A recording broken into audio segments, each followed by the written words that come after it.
আসামি থেকে রাজসাক্ষী হয়ে সাবেক আইজিপি চৌধুরী আব্দুল আল মামুন অবশেষে আসামির কাঠগড়া থেকে বেরিয়ে সাক্ষীর কাঠগড়ায় দাঁড়ালেন।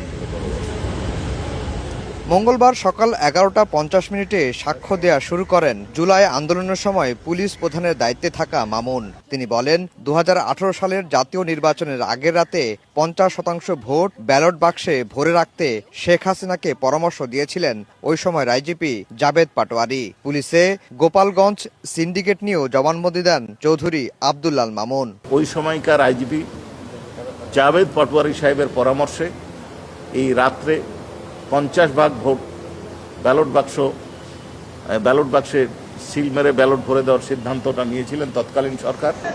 সাবেক আইজিপি ট্রাইব্যুনালে আরও বলেন, আন্দোলন দমনে মারণাস্ত্র ব্যবহার, হেলিকপ্টার থেকে গুলি ও ব্লক রেডের সিদ্ধান্ত হয় রাজনৈতিকভাবে। জানান, লেথাল উইপন ব্যবহারের নির্দেশনা এসেছিল শেখ হাসিনার কাছ থেকে।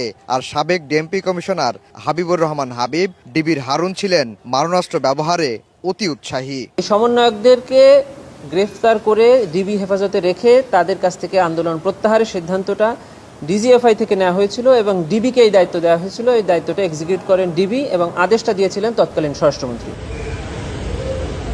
মামুন জবানবন্দিতে বলেন, র্যাব 1-এ টিআইএফ নামে গোপন বন্দিশালা ছিল, অন্য ইউনিটেও ছিল এমন বন্দিশালা। রাজনৈতিক ভিন্ন মত ও সরকারের জন্য হুমকি হয় এমন মানুষদের ধরে আনা হতো এখানে।